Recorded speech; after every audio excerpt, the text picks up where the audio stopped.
നിർദ്ദിഷ്ട ഹരിപ്പാട് മെഡിക്കൽ കോളേജിനായി ഏറ്റെടുത്ത നിലം നികത്തുന്നതിന് തയ്യാറാക്കിയ റിപ്പോർട്ട് കൃത്രിമമായി ചമച്ചത്. റിപ്പോർട്ട് കൃത്രിമമെന്ന് പ്രാദേശിക സമിതി അംഗം പീപ്പിൾ ടിവിയോട്. നിലം നികത്തുന്നതിന് പ്രാദേശിക സമിതിയുടെ റിപ്പോർട്ടാണ് സർക്കാരിന് നൽകിയിട്ടുള്ളത്. അതേസമയം നിലം നികത്താൻ അനുവദിക്കില്ലെന്ന് കൃഷിവകുപ്പും നിലപാടെടുത്തു. നിർദ്ദിഷ്ട ഹരിപ്പാട് മെഡിക്കൽ കോളേജിന് വേണ്ടി 25 ഏക്കർ സ്ഥലമാണ് ആദ്യഘട്ടത്തിലെടുക്കുന്നത്.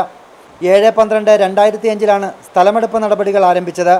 നിലവിൽ 13.5 ഏക്കർ സ്ഥലമാണ് എടുത്തിട്ടുള്ളത്. ഇതിൽ 1.5 ഏക്കർ മാത്രമാണ് പുരയിടമായിട്ടുള്ളത്. ബാക്കി 12 ഏക്കർ വയലാണ്.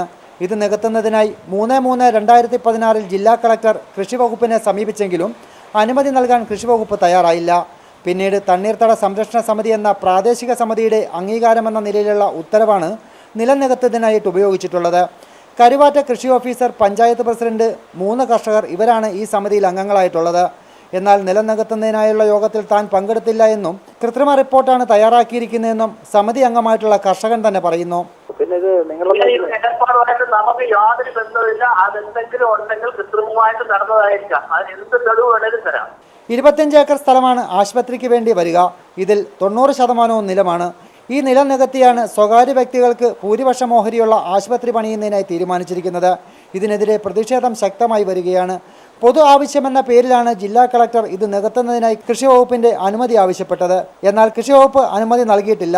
മാത്രമല്ല, സർക്കാരിന്റെ ഭാഗത്തു നിന്നും ഇതിന് അനുമതി ലഭിച്ചിട്ടില്ല. ഈ സാഹചര്യത്തിൽ വയൽ നികത്തി എങ്ങനെ ആശുപത്രി പണിയുമെന്ന ചോദ്യമാണ് ഇപ്പോൾ ഉയർന്നു വരുന്നത്.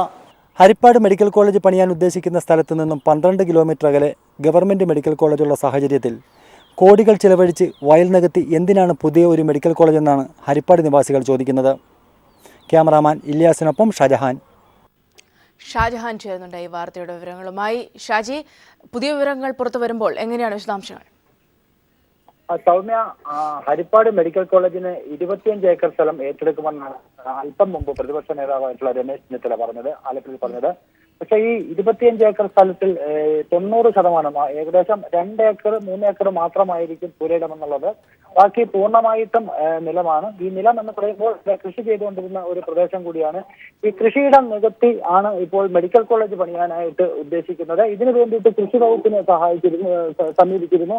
എന്നാൽ കൃഷി വകുപ്പിന്റെ ഭാഗത്തു നിന്നുള്ള സഹായം ലഭിച്ചില്ല. യാതൊരു കാരണവശാലും കൃഷിയിടം നികത്തിക്കൊണ്ട് മെഡിക്കൽ കോളേജ് പണിയുന്നതിനുള്ള അനുമതി നൽകില്ല എന്നവർ വളരെ കർശനമായിട്ട് അവർ നിലപാട് സ്വീകരിച്ചതോടുകൂടിയാണ് പ്രാദേശിക സമിതി, തണ്ണീർത്തട സംരക്ഷണ സമിതി എന്നുള്ള പേരിലുള്ള പ്രാദേശിക സമിതിയെ സമീപിച്ചത്. ഈ സമിതിയുടെ താൽക്കാലിക അംഗീകാരം മാത്രം വെച്ചുകൊണ്ടാണ് ഇപ്പോൾ ഈ പ്രോജക്റ്റുമായിട്ട് മുൻപോട്ട് പോകാൻ മുൻ ആഭ്യന്തരമന്ത്രി കൂടിയായിട്ടുള്ള രമേശ് ചെന്നിത്തല ശ്രമിച്ചുകൊണ്ടിരിക്കുന്നത്. എന്നാൽ ഈ സമിതി അംഗങ്ങളിൽ പലർക്കും ഇതിനോട് യോജിപ്പില്ല. ഇതിൽ പലരും ഈ യോഗത്തിൽ പങ്കെടുത്തിരുന്നില്ല എന്നുള്ളതാണ് നമുക്ക് മനസ്സിലാക്കാൻ സാധിക്കുന്നത്. അതിൽ നിന്ന് തന്നെ വ്യക്തമായ ഉദാഹരണമാണ് ഇപ്പോൾ ഒരു സമിതി അംഗം തന്നെ നമ്മോട് നേരിട്ട് ഇക്കാര്യം പറഞ്ഞത്. അദ്ദേഹം പങ്കെടുക്കാതിരുന്ന യോഗത്തിൽ, അല്ലെങ്കിൽ അദ്ദേഹം അറിയാത്ത ഒരു യോഗത്തിലാണ് ഇത്തരത്തിലൊരു തീരുമാനം എടുത്തിരിക്കുന്നതെന്നാണ് പറയുന്നത്. ഈ സമിതിയിൽ കരുവാറ്റ കൃഷി ഓഫീസർ, അതോടൊപ്പം തന്നെ കരുവാറ്റയിലെ വില്ലേജ് ഓഫീസറും 3 കൃഷിക്കാരും അടങ്ങുന്നതാണ് ഈ സമിതി, 5 അംഗ സമിതി. ഇതെല്ലാം തന്നെ മുൻ ആഭ്യന്തരമന്ത്രിയുടെ സ്വാധീനത്തോടു കൂടിയാണ് ഈ റിപ്പോർട്ട് സംസ്ഥാന സർക്കാരിന് അയച്ചിരിക്കുന്നത്. പക്ഷേ സംസ്ഥാന സർക്കാർ ഈ റിപ്പോർട്ട് പരിഗണിച്ചിട്ടില്ല എന്നുള്ളതാണ് നമുക്ക് മനസ്സിലാക്കാൻ സാധിക്കുന്നത്. സൗമ്യ, ഷാജി, അതായത് നേരത്തെ ഉയർന്നു വന്നിരുന്ന ആരോപണങ്ങളിൽ കൂടുതൽ പരിശോധിച്ചാൽ വ്യക്തമായ തന്നെ ഈ ഒരു വിഷയത്തിൽ അടക്കമുള്ള കാര്യങ്ങളിൽ വ്യക്തമായ നിയമലംഘനങ്ങൾക്കുള്ള നീക്കങ്ങളായിരുന്നു എന്ന് വ്യക്തമാണ്. തീർച്ചയായിട്ടും സൗമ്യ, ഹരിപ്പാട് മെഡിക്കൽ കോളേജിന്റെ തുടക്കം മുതൽ തന്നെ ആരംഭിച്ച വിവാദങ്ങളാണ്. അതിപ്പോഴും പൂർണ്ണമായിട്ടും അവസാനിച്ചിട്ടില്ല. കാരണം ഈ മെഡിക്കൽ കോളേജിന്റെ ആവശ്യകതയെ തന്നെ ചോദ്യം ചെയ്തുകൊണ്ട് തന്നെ ആദ്യം തന്നെ ജില്ലയിലെ മറ്റ് പല സംഘടനകളും ഒക്കെ തന്നെ രംഗത്ത് വന്നിരുന്നു. കാരണം ആലപ്പുഴയും ഹരിപ്പാട് മെഡിക്കൽ കോളേജുകൾക്കിടയിൽ ഏകദേശം 12-13 കിലോമീറ്റർ മാത്രമാണ് ദൂരപരിധിയുള്ളത്. ഈ ദൂരപരിധിക്കിടയിൽ പുതിയൊരു മെഡിക്കൽ കോളേജിന്റെ ആവശ്യമില്ല. മറിച്ച് ആലപ്പുഴ മെഡിക്കൽ കോളേജ് ആശുപത്രി തന്നെ കൂടുതൽ ശ്രദ്ധ കൊടുത്തുകൊണ്ട് അത് കുറച്ചുകൂടി രോഗികൾക്ക് മെച്ചപ്പെട്ട ചികിത്സ ലഭ്യമാകുന്ന തരത്തിലേക്ക് കൊണ്ടുവരികയാണ് ആദ്യഘട്ടത്തിൽ ചെയ്യേണ്ടത്. അതിന് പകരമായിട്ട് 90 കോടി രൂപ, അതിൽ നിന്നും മറ്റും 300 കോടി രൂപ മുടക്കിക്കൊണ്ട് ഒരു പുതിയ ആശുപത്രി, അതും സൗജന്യ ചികിത്സ എന്നൊക്കെ അവകാശപ്പെടുന്നുണ്ടെങ്കിൽ പോലും സ്വകാര്യ മേഖലയ്ക്ക് കൂടുതൽ പ്രാധാന്യം നൽകിക്കൊണ്ട്, അതായത് 26% മാത്രം സർക്കാരിന് പ്രാതിനിധ്യമുള്ള ഒരു മെഡിക്കൽ കോളേജിന്റെ ആവശ്യകതയെക്കുറിച്ചുള്ള ചോദ്യമാണ് ഉയർന്നു വരുന്നത്. ഇത്തരത്തിൽ വളഞ്ഞ വഴിയിലൂടെ ഒരു മെഡിക്കൽ കോളേജ് പണിയുന്നതിനുള്ള നീക്കമാണ് ഇപ്പോൾ നടന്നുകൊണ്ടിരിക്കുന്നത്. അതിന്റെ ഏറ്റവും ഒടുവിലത്തെ ഉദാഹരണമാണ് ഇപ്പോൾ കൃഷി വകുപ്പ് അനുമതി നൽകാത്ത പ്രദേശത്ത് പുതിയ ഒരു മെഡിക്കൽ കോളേജ് പണിയുന്നതിന് വേണ്ടി വളരെ തന്ത്രപൂർവ്വം പ്രാദേശിക സമിതിയെ ഉപയോഗിച്ചുകൊണ്ട് ഇപ്പോൾ ഒരു റിപ്പോർട്ട് സർക്കാരിന് സമർപ്പിക്കുകയും ചെയ്തിരിക്കുന്നത്. ഈ റിപ്പോർട്ടിന് അനുകൂലമായിട്ടൊരു നടപടിയും ഇനിയും എന്റെ ഭാഗത്തുനിന്ന് ഉണ്ടായിട്ടില്ല എന്നുള്ളതാണ് നമുക്ക് മനസ്സിലാക്കാൻ സാധിക്കുന്നത്. ഇത്രയധികം നിലം നികത്തിക്കൊണ്ടും ഒരു പുതിയ ആശുപത്രി, അതും കൂടുതലും സ്വകാര്യ മേഖലയിൽ പൊതുമേഖലയിൽ ആണ് എന്ന് പറയുന്നുണ്ടെങ്കിൽ പോലും സ്വകാര്യ മേഖലയ്ക്ക് കൂടുതൽ ഊന്നൽ നൽകിക്കൊണ്ടുള്ള ഈ മെഡിക്കൽ കോളേജിന്റെ ആവശ്യകതയെക്കുറിച്ചുള്ള ചോദ്യമാണ് ഇപ്പോൾ ഉയർന്നു വരുന്നത്. ഷാജഹാനാണ് വിവരങ്ങൾ നൽകിയത്. സുധീരനെ മാറ്റണമെന്നാവശ്യപ്പെട്ട് AI ഗ്രൂപ്പ് നേതാക്കൾ ഹൈക്കമാൻഡിനെ കാണും. KPCC എക്സിക്യൂട്ടീവിൽ സുധീരൻ മാറണമെന്ന ആവശ്യമുയർന്നതായി AI ഗ്രൂപ്പ് നേതൃത്വം ഹൈക്കമാൻഡിനെ അറിയിക്കും. പാർട്ടിയിൽ അടിയന്തര പുനഃസംഘടന വേണമെന്ന ആവശ്യവും AI ഗ്രൂപ്പുകൾ ആവശ്യപ്പെടും. K. സുധാകരന്റെ നേതൃത്വത്തിലായിരിക്കും ഹൈക്കമാൻഡിനെ കാണുക. രണ്ടാം നിര നേതാക്കളെ രംഗത്തിറങ്ങി VM സുധീരനെതിരെ ചരടുവലി നടത്താനാണ് മുതിർന്ന നേതാക്കളായ ഉമ്മൻചാണ്ടിയും ചെന്നിത്തലയും ലക്ഷ്യം വെക്കുന്നത്. ഇതിന്റെ ഭാഗമായി 2 ദിവസത്തിനകം K. സുധാകരന്റെ നേതൃത്വത്തിൽ AI ഗ്രൂപ്പ് നേതാക്കൾ ഹൈക്കമാൻഡിനെ കാണും. സുധീറിനെ KPCC അധ്യക്ഷ സ്ഥാനത്ത് നിന്ന് മാറ്റുകയും അടിയന്തര പുനഃസംഘടന വേണമെന്നും ഇവർ ആവശ്യപ്പെടും. KPCC ക്യാമ്പ് എക്സിക്യൂട്ടീവിൽ സുധീരൻ മാറണമെന്ന് ഭൂരിപക്ഷം പേരും ആവശ്യപ്പെട്ടു എന്നാണ് ഇവരുടെ നിലപാട്. ജംബോ DCC കമ്മിറ്റികൾ പിരിച്ചുവിട്ട് പുതിയ കമ്മിറ്റി രൂപീകരിക്കണമെന്നും AI ഗ്രൂപ്പുകൾ ആവശ്യപ്പെടും. മദ്യനയത്തിലും സ്ഥാനാർത്ഥി നിർണയ സമയത്തും KPCC അധ്യക്ഷൻ സ്വീകരിച്ച നിലപാട് LDFന് ആയുധമായി മാറിയെന്നും AI ഗ്രൂപ്പുകൾ നേതൃത്വത്തെ അറിയിക്കും.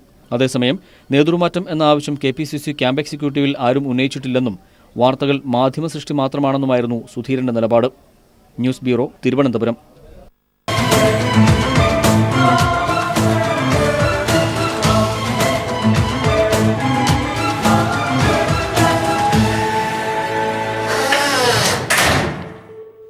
മലപ്പുറം ഓളവട്ടൂർ മങ്ങാട്ടുമുറി ALP സ്കൂൾ അടച്ചുപൂട്ടി. ഹൈക്കോടതി ഉത്തരവിനെ തുടർന്നാണ് നടപടി. സ്കൂൾ രേഖകൾ ഏറ്റെടുക്കാനെത്തിയ AEOയെ SFI പ്രവർത്തകർ തടഞ്ഞത് സംഘർഷാവസ്ഥ സൃഷ്ടിച്ചു. രാവിലെ 7 മണിയോടെയാണ് AEO സ്കൂൾ റെക്കോർഡുകൾ ഏറ്റെടുക്കാനെത്തിയത്. പ്രതിഷേധമായെത്തിയ നാട്ടുകാരും SFI പ്രവർത്തകരും ചേർന്ന് സ്കൂളിന് വലയം തീർത്തതോടെ സംഘർഷാവസ്ഥ.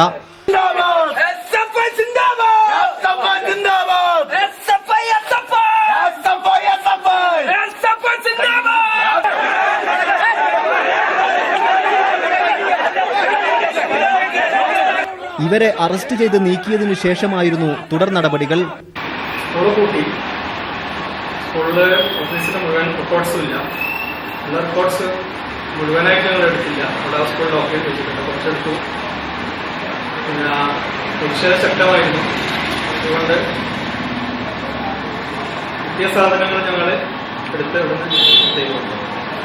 സ്കൂൾ ലാഭകരമല്ലെന്ന് കാണിച്ച് 2009 മാനേജർ DPIയെ സമീപിച്ചെങ്കിലും നടക്കാത്തതിനെ തുടർന്നാണ് ഹൈക്കോടതിയിലെത്തിയത്.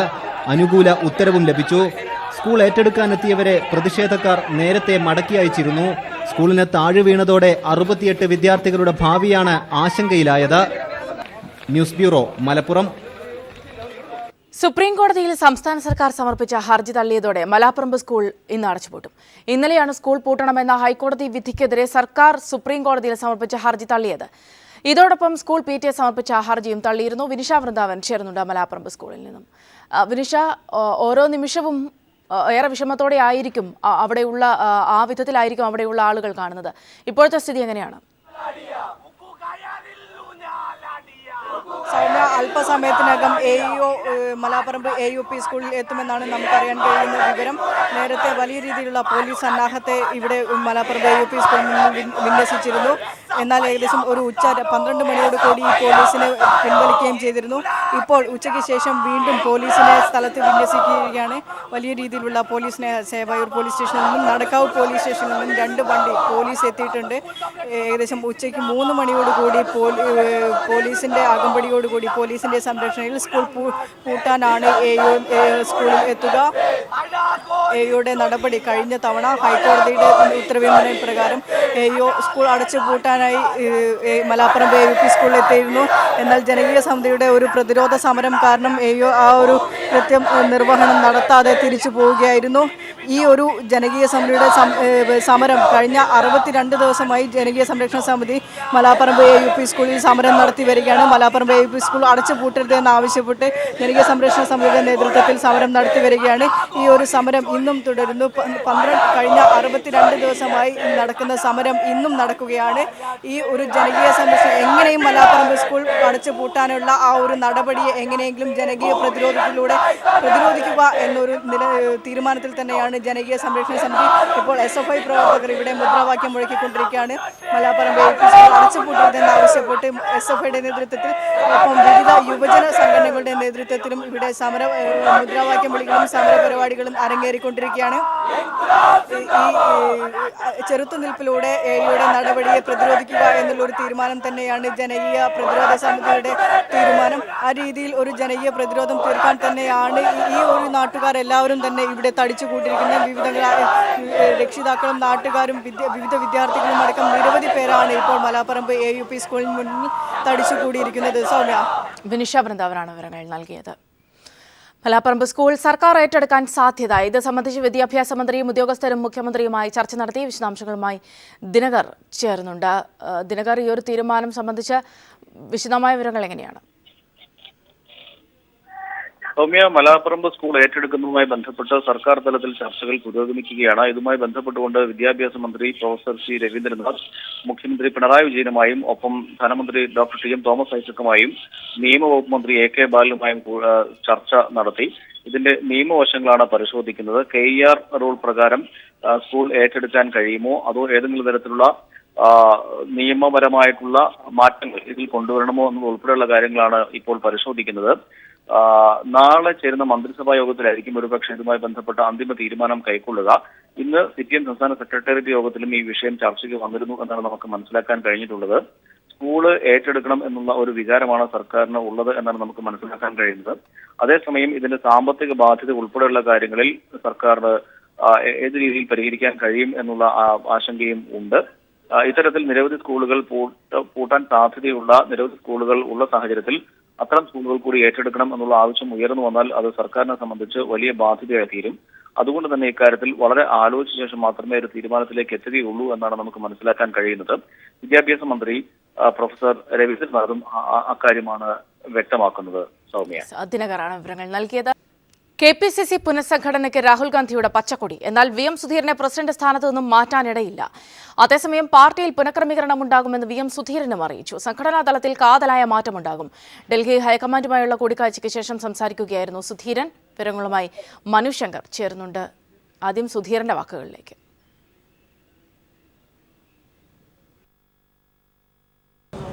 പല തലത്തിലുള്ള പ്രവർത്തനങ്ങളെ സംബന്ധിച്ചുള്ള നിർദ്ദേശങ്ങൾ വന്നിട്ടുണ്ട്, പോരായ്മകൾ ചൂണ്ടിക്കാണിച്ചിട്ടുണ്ട്. അതെല്ലാം പരിഹരിക്കുന്നതിന് വേണ്ടിയുള്ള ഒരു ക്രിയാത്മകമായ ഒരു പ്രവർത്തനവുമായി മുന്നോട്ട് പോകുക എന്നുള്ളതാണ് പ്രധാനമായും വന്നിട്ടുള്ളത്. ഈ പാളിച്ചകൾ സംഭവിച്ച DCCകൾ ഉൾപ്പെടെ അതായത് ഒരു കാതലായ ഒരു മാറ്റം തന്നെ സംഘടനാ തലത്തിൽ വരുത്തണം എന്നുള്ള നിർദ്ദേശമാണ് PCC എക്സിക്യൂട്ടീവിൽ ഉയർന്നു വന്നിട്ടുള്ളത്. അത് ആവശ്യമാണ്. വാർത്തയുടെ വിവരങ്ങളുമായി മനു ശങ്കർ ചേർന്നുണ്ട്. മനു, എന്തൊക്കെ തീരുമാനങ്ങളാണ് ഇന്ന് സുധീരൻ ദില്ലിയിലെത്തിയതിനു ശേഷം ഉണ്ടായിട്ടുള്ളത്? മറ്റു വിശദാംശങ്ങൾ. സൗമ്യ, 1 മണിക്കൂറോളമായിരുന്നു ഇന്ന് രാവിലെ 10 മുതൽ 11 മണി വരെ കോൺഗ്രസ് ഉപാധ്യക്ഷൻ രാഹുൽ ഗാന്ധിയുമായി VM സുധീരൻ കൂടിക്കാഴ്ച നടത്തിയത്. ഈ കൂടിക്കാഴ്ചയിൽ പ്രധാനമായും സുധീരൻ ചൂണ്ടിക്കാട്ടിയത് തെരഞ്ഞെടുപ്പ് തോൽവിയുടെ കാരണം രമേശ് ചെന്നിത്തല തോൽവിക്ക് പിന്നാലെ കോൺഗ്രസ് ഉപാധ്യക്ഷനെ അറിയിച്ചതുപോലെ KPCC നേതൃത്വത്തിന്റെ ഒരു വീഴ്ചയല്ല, പകരം ഭരണ നേതൃത്വത്തിന്റെ വീഴ്ചയാണെന്നും സുധീരൻ രാഹുൽ ഗാന്ധിയെ അറിയിച്ചതായാണ് സൂചനകൾ ലഭിക്കുന്നത്. അതോടൊപ്പം അഴിമതി ആരോപണ വിധേയരായവരെ മാറ്റി നിർത്തണമെന്നൊരു ആവശ്യം താൻ മുന്നോട്ട് വച്ചിരുന്നു. എന്നാൽ ചെന്നിത്തല ഒപ്പം ഉമ്മൻചാണ്ടി എന്നിവരുടെ നിലപാട് ഇതിനെതിരായിരുന്നു. ഈ എതിർ നിലപാടുകളിൽ സംഭവിച്ച തിരിച്ചടി കൂടി രാഹുൽ ഗാന്ധി മുമ്പാകെ സുധീരൻ ചൂണ്ടിക്കാട്ടി. ഇതേ തുടർന്ന് KPCC അധ്യക്ഷ സ്ഥാനത്ത് VM സുധീരൻ തന്നെ തുടരാൻ ഹൈക്കമാൻഡ് നിർദ്ദേശിക്കുകയായിരുന്നു. എന്നാൽ കോൺഗ്രസ് സംഘടനാ തലത്തിൽ കാതലായ ഒരു മാറ്റം വരുത്തണമെന്നും ഉപാധ്യക്ഷൻ തന്നെ സുധീരനോട് നിർദ്ദേശിച്ചു എന്നൊരു സൂചനകളും ലഭിക്കുന്നുണ്ട്. ഇതിനുശേഷം മാധ്യമങ്ങൾ മുമ്പാകെ VM സുധീരൻ വ്യക്തമാക്കിയത് കോൺഗ്രസിൽ സംഘടനാ തലത്തിൽ കാതലായ കാര്യമായ ഒരു മാറ്റം വരുത്തും. പാർട്ടിയിൽ നിർജീവമായി നിൽക്കുന്നവരെ ഭാരവാഹിത്വത്തിൽ നിന്ന് നീക്കും എന്നുകൂടി അറിയിച്ചിട്ടുണ്ട്. അതിനാൽ തന്നെ KPCC അധ്യക്ഷ സ്ഥാനത്ത് VM സുധീരൻ തുടരും. എന്നാൽ മറ്റു പല നേതാക്കൾക്കും സ്ഥാനങ്ങൾ നഷ്ടമാവും എന്നൊരു സൂചന കൂടി സുധീരൻ നൽകി കഴിഞ്ഞു. എന്തായാലും ഇതിനുശേഷം മുതിർന്ന നേതാക്കളായ AK ആന്റണി, മുകുൾ വാസ്നിക് എന്നിവരുമായി സുധീരൻ സാമാനുശങ്കറാണ് വിവരങ്ങൾ നൽകിയത്. റബ്ബറിന് വിലയില്ലാതായതോടെയാണ് പത്തനംതിട്ട കോന്നി മേഖലകളിലെ റബ്ബർ കർഷകർ മാംഗോസ്റ്റിൻ കൃഷിരീതി പരീക്ഷിച്ചത്. ഇന്ന് വിപണിയിൽ ഒരു മാംഗോസ്റ്റിൻ പഴത്തിന് 15 രൂപയിലധികം വില ലഭിക്കുന്നതും കർഷകർക്ക് ആശ്വാസമാണ്. അതുകൊണ്ട് തന്നെ ജില്ലയിലെ കൂടുതൽ കർഷകർ മാംഗോസ്റ്റിൻ കൃഷി രീതിയിലേക്ക് എത്തിയിട്ടുണ്ട്. പത്തനംതിട്ട, കോന്നി, കുമ്പനാട് തുടങ്ങിയ പ്രദേശങ്ങളിലെ കർഷകരാണ് കൂടുതലായും മാംഗോസ്റ്റിൻ കൃഷി ചെയ്തു വരുന്നത്. തമിഴ്നാട്ടിലേക്കാണ് ഇവിടെ നിന്നും പ്രധാനമായും മാംഗോസ്റ്റിൻ കയറ്റുമതി ചെയ്യുന്നതും. നിലവിലെ വിപണിയിൽ ഒരു മാംഗോസ്റ്റിൻ പഴത്തിന് 15 രൂപയിലധികം വില വരും. റബ്ബറിന് വില ഇല്ലാതായതോടെയാണ് ഇവിടുത്തെ കർഷകർ പുതിയ കൃഷിരീതി എന്ന നിലയിൽ മാംഗോസ്റ്റിൻ പരീക്ഷിച്ചത്. ഒരു മാംഗോസ്റ്റിൻ മരത്തിൽ നിന്നും 60,000-ലധികം രൂപ ഒരു വർഷത്തിൽ ഇവർക്ക് ലഭിക്കും. മാംഗോസ്റ്റിൻ എന്ന് വിളിക്കപ്പെടുന്ന ഒരു വിദേശത്ത് നിന്ന് ഇറക്കുമതി ചെയ്യപ്പെട്ട ഒരു ഫ്രൂട്ട് ഇനത്തിൽപ്പെട്ടതാണ് ഈ മാംഗോസ്റ്റിൻ. മധ്യ കേരളത്തിലാണ് ഇത് ഏറ്റവും കൂടുതലായി കണ്ടുവരുന്നത്. ഇത് ഏറ്റവും കൂടുതൽ ഉപയോഗം ചെയ്യുന്നത് കേരളത്തിൽ നിന്ന് കയറ്റുമതി ചെയ്യുന്നത് തമിഴ്നാട്ടിലേക്കാണ്. നല്ല മധുരവും തണുപ്പുമുള്ള മാംഗോസ്റ്റിൻ പഴം വിപണി കീഴടക്കുന്നതോടൊപ്പം കർഷകർക്ക് ഏറെ പ്രതീക്ഷയും നൽകുന്നുണ്ട്. News bureau, Pathanamthitta.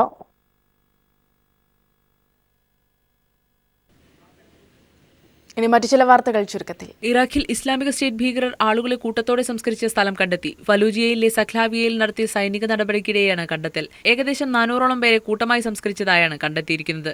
യൂറോ കപ്പിനിടെ ഭീകരാക്രമണത്തിന് പദ്ധതിയിട്ട ഫ്രഞ്ച് പൗരൻ ഉക്രൈൻ പോലീസ് കസ്റ്റഡിയിൽ. കഴിഞ്ഞ മാസം പോളണ്ട് അതിർത്തിയിൽ നിന്നാണ് ഇയാളെ പിടികൂടിയതെന്ന് ഉക്രൈൻ സുരക്ഷാ വൃത്തങ്ങൾ അറിയിച്ചു. 2019-നകം രാജ്യത്തെ ട്രെയിനുകളിൽ 1,40,000 ബയോ ടോയ്ലറ്റ് സ്ഥാപിക്കുമെന്ന് റെയിൽവേ. എല്ലാ കോച്ചുകളിലും ബയോ ടോയ്ലറ്റുകൾ സ്ഥാപിക്കാനാണ് റെയിൽവേയുടെ തീരുമാനമെന്ന് railway board chairman AK Mittal പറഞ്ഞു. കേരളത്തിൽ വ്യാഴാഴ്ച കാലവർഷം എത്തുമെന്ന് കാലാവസ്ഥാ നിരീക്ഷണ കേന്ദ്രം. അറബിക്കടലിലെത്തിയ കാലവർഷം കേരള തീരത്തെത്താൻ 2 ദിവസം കൂടിയെടുക്കും.